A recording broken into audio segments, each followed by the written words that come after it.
In order for Andrea Adamo to be world champion in Italy, he needs to leave Sunday evening 60 points clear of Liam Everts. But there is a weight of expectation on his shoulders coming into Maggiora because he is the championship leader, has an opportunity to win the title with a round to go. And for an Italian to do that on Italian soil, it's huge. And the expectation from the Italian fans is huge.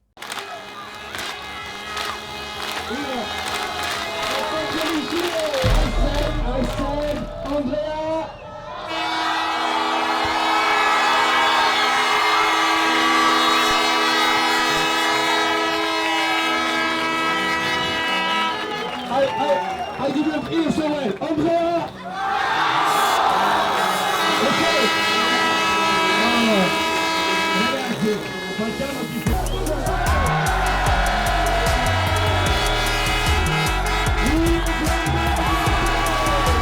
They're all talking about Adamo winning. Can he win? I hope he wins.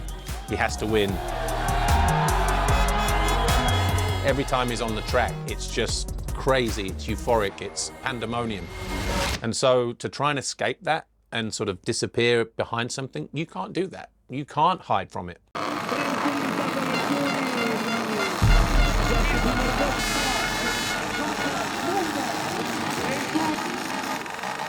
Andrea, we all know you could wrap up the title today in front of your home fans. Did you get much sleep last night? Yeah, for sure. I mean, today is a busy day, like it's a busy weekend in general, but I'm trying to enjoy.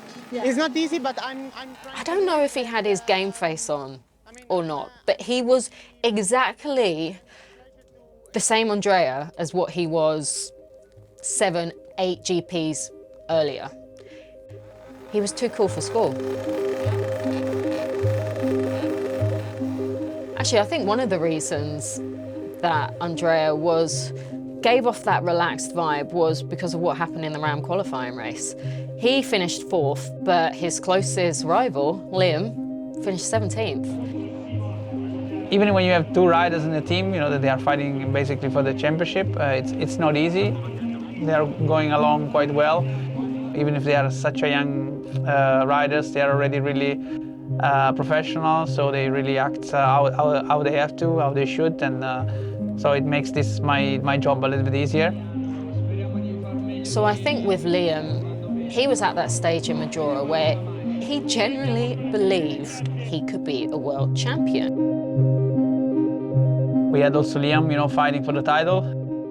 His start of the season was a little bit more slow, let's say, compared to his last part of the season, where he built it up really good, and he went stronger and stronger. And Liam Everts, what kind of task has he got? But he was a little bit stressed yesterday, just making a couple of mistakes, even in the time practice session, but looking better today. And coming into that first race, Liam knew he really had to dig in deep.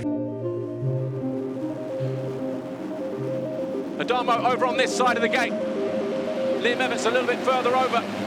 Langenfelder nice and tight to the inside. He's got Jorge with him. It's an eventful first turn again, but Everts is upright, and so too is Adamo. In fact, they're pretty much line astern going into turn 2 in what, 4th, 5th position. Everts down the inside, riding defensive. Adamo, heart pumping through his chest at the moment. Oh, off the side of the track here, look. Oh, yeah, hand off the handlebar. That's what I mean. One of those moments, chest into the handlebar. Strike 1 for Adamo. Gonna have to dig deep now, Adamo, and regroup. Just do your best to stay ahead of your teammate. Gain another couple of points in the championship. But we've got 3 riders fighting over 3rd now. The 80 of Adamo, the 72 of Everts, the 24 of Jorge. Liam did exactly what he needed to do to keep that title fight alive for the final race of the day. But Liam did a great job. You know, he came out well placed and was within touching distance of Adamo, but Adamo with all of this weight of expectation. managed that perfectly well. When Liam got close, he pulled away. But Adamo weathered that storm, gained 2 more points, and of course then the pressure's on Liam to beat him to take it to the final round.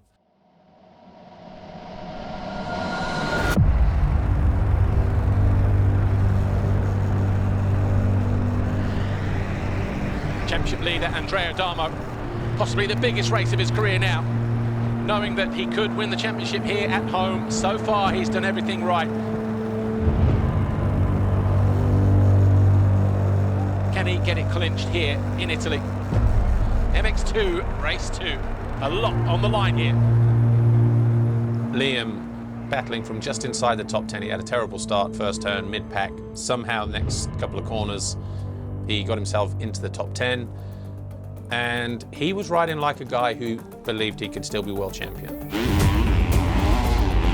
Got himself into 5th, and so Everts was really applying the pressure, and that can be unnerving for Adamo.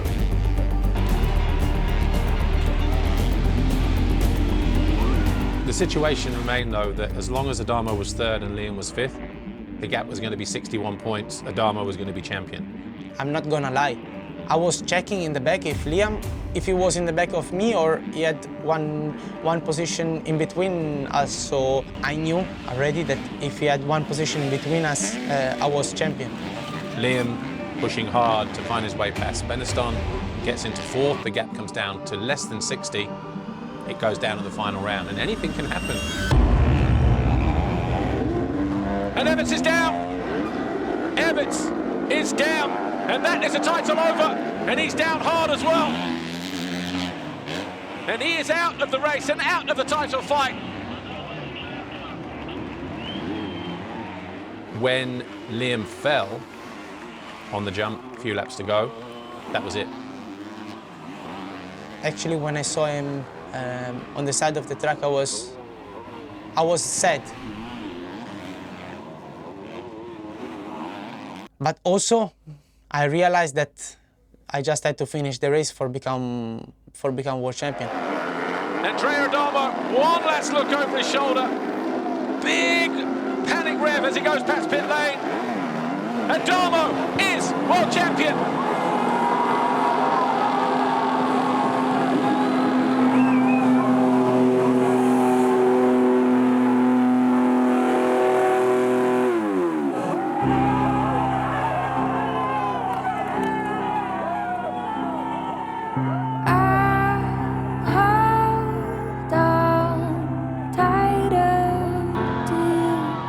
I started to scream really a lot because I was super happy and proud of myself, and to see all the people there, and with their job step by step they also helped me to become world champion. So at that moment I wanted to have a party together.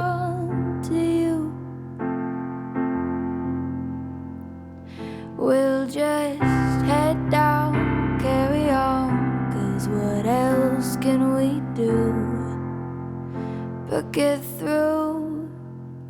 And we'll sing hallelujah, but what is that to you right now? I'm not coming from a rich family. I saw actually when I was a kid many difficult moments. My parents that didn't had enough money for bring me to ride the bike, you know. When it's better again. It's also not easy when you see your family that is a bit limited with the monies, and they struggle to arrive in the end of the month, and you fail.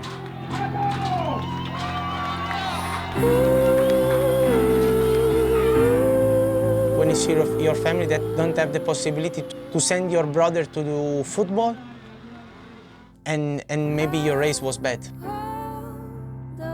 One day I'm gonna pay back all this sacrifice that my parents are doing or not, because you are not sure. You are just following your dream, following your goal, but in the life nothing is sure. Together again, when we're together if somebody in the beginning of the year come to me and say like, you will become world champion, I said no. That's... When we're together again.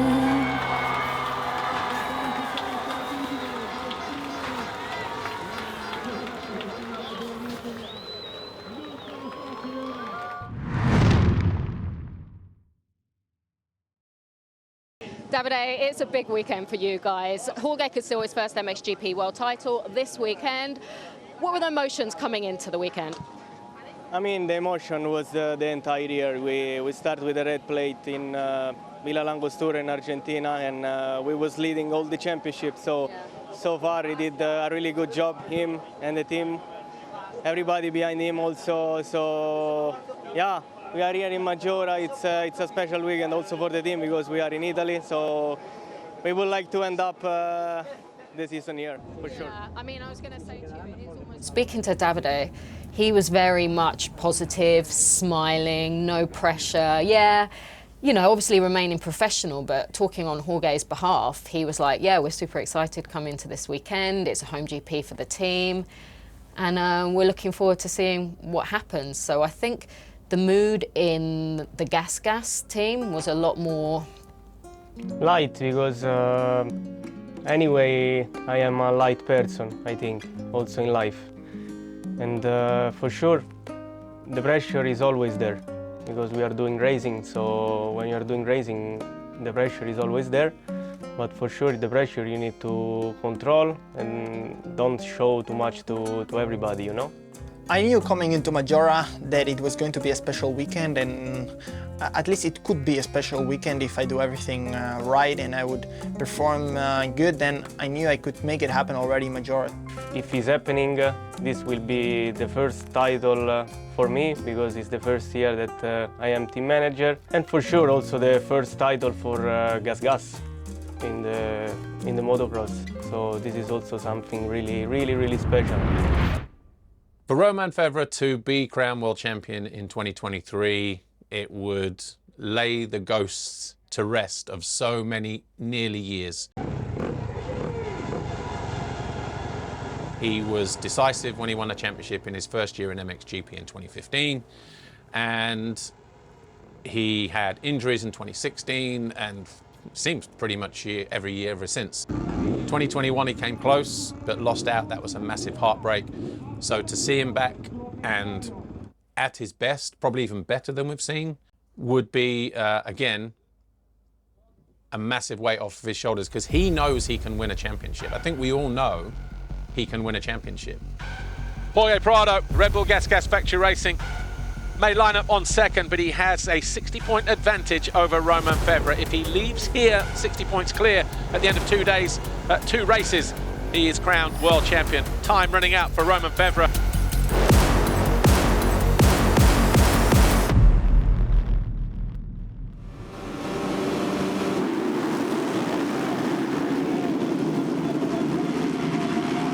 And it is Prado once again over the foxhole shot line. All kinds of shenanigans going on in the background, but 13 foxhole shots now for Jorge Prado.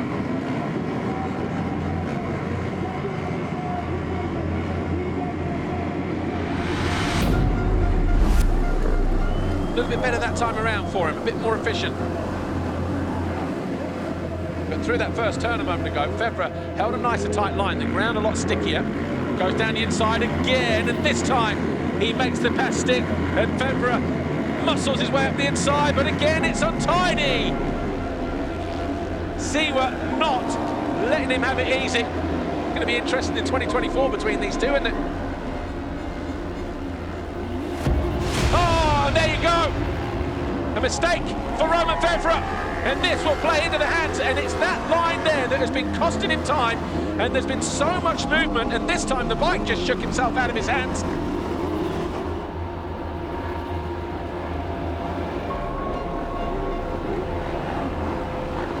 And a bit hesitant coming out of the turn there as well, maybe just got a wrong gear. Oh, he's got problems. Oh, Romain Febvre having issues here, and he can't get going. And Febvre could be out of the race. He comes to a stop. and Roman Febvre out of race one. And there is frustration written all over his face right there, and the team down in pit lane. His championship has gone up in smoke.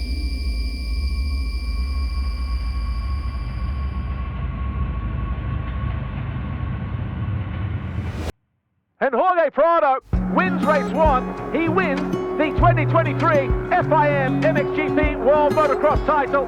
And now it sinks in. He had no clue. It is over for Jorge Prado. A three-time world champion now.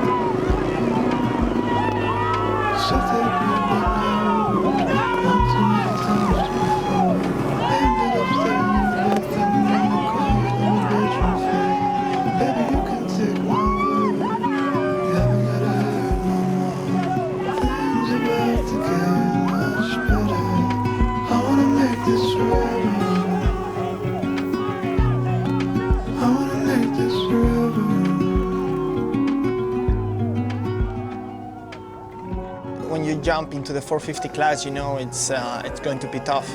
Only the best are riding here. So I thought about it many times about, I really want to win this, but it's getting so tough sometimes that sometimes it's not even, let's say, it's a little bit out of my hands if some things. So just to put all the pieces together, it's so difficult, especially in a class like MXGP. So yeah, you think like, and if I never make it happen, I mean, my dream, but at the same time, I wake up every day with the same motivation of getting and working hard to get that dream, to make it come true. So yeah, when you make it happen and you win the title, it's just a relief.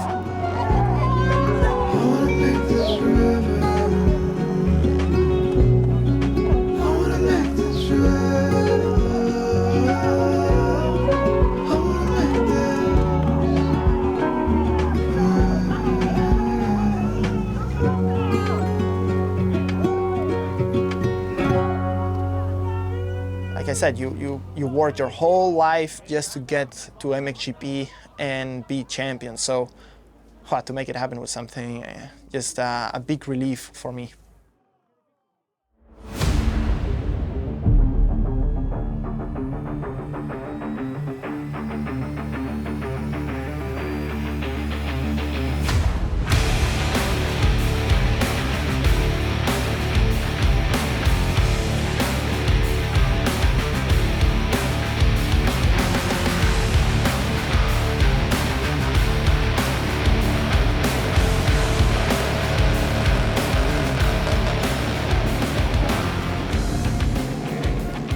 Just trying to preempt everything here. Do I go inside? Do I go middle? Do I run it wide? 7 laps in the books when they hit the line this time around, but it's still Prado who leads the way and continues to frustrate Febvre. Just looks across, line astern through there. Tension really starting to bubble under here, isn't it? Between these two. Yeah, tries the inside line there, but look, Prado wide across just to get the launch over that double.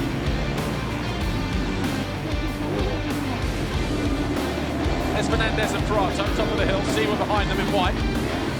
Again, will there be an attempt here? Yes, there is, and he still can't get alongside. Well, this time he does. And we have a new leader on lap 8, and it's Roman Febvre. Here's Roman Febvre, he's going to win the race from Tim Geiser. Both these guys are going to miss out on the podium. Ruben Fernandez will cross the line third, and that'll be third overall for him. Jorge Prado, the new world champion. Sister there on the left, and the rest of the team, everything's going off down there. And Jeremy Seawer, Monster Energy Yamaha, on the top step for the third time this season in his 55th career podium. This is what MXGP is all about. The noise, the atmosphere, the camaraderie, the craziness, the celebrations. You don't get this anywhere else in the world, in any other motocross event in the world.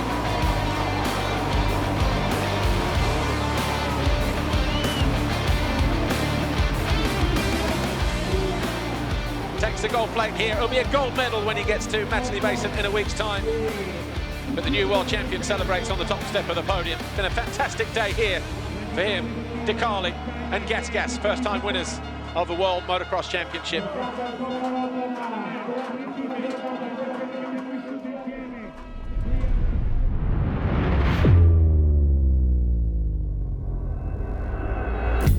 Hello everybody and welcome to the MXGP of Great Britain, the final round of the 2023 FIM Motocross World Championship at the spectacular Matterley Basin. Matterley Basin, final round, a great racetrack. I mean, it's a fantastic racetrack, possibly one of the best in the world. It's the track where I'm really missing racing the most this year. It's technical in places, fast in some other places. Also the ground is nice, a lot of ruts. So you can really make your own pace, you know, try to invent some different lines, and it's just a nice atmosphere. For me, it's the best track of the season. World Championship decided in MX2, but the battle now is behind it.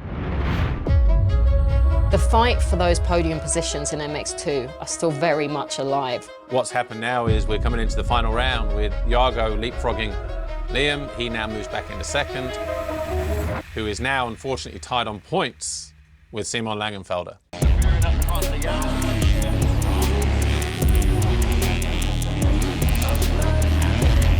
And Langenfelder will cross the line. Hits around the outside here. Langenfelder wins the race. Oh, and he gets squeezed to the outside. Geertz chasing second in the championship, and Langenfelder, who occupies that second spot at the moment. But that may change with Geertz in third place. And Geertz, he's trying to be aggressive. He's trying to get down the inside. De Wolf knows he's there. And we've got a new leader, a lap and a half to go. What a fantastic race for the final race of 2023. Geertz wins the race, he wins the Grand Prix.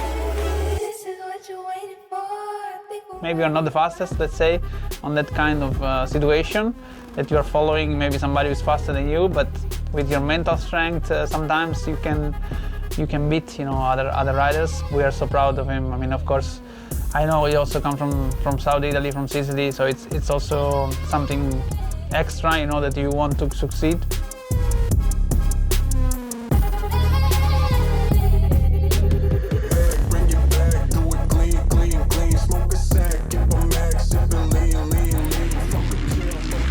+2 underway now here at Matterley. And Geiser will go inside again, and he may make the pass here. No, he does. He was ruthless. Geiser crosses the line. He wins race 1. Koldenhoff around the outside. Prado tries to muscle him out of the way, and he does so, and then he goes down. He's going to be right at the back. Bar to bar, the 259 and the 91 once again, and Siwa dives around the outside, and he's going to miss his braking point. How did he get that stopped, and how did he take second away from the Hoff?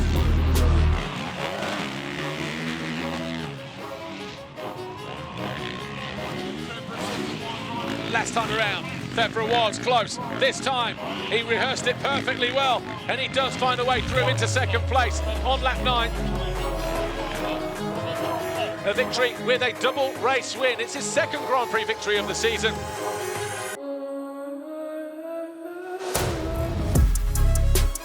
Every rider wants to finish the season on a high. You want to get that podium right at the end of the year. And it was just really, really nice to see. So they're going to go into the winter with that confidence, with that momentum to really dig deep, work hard for the next season.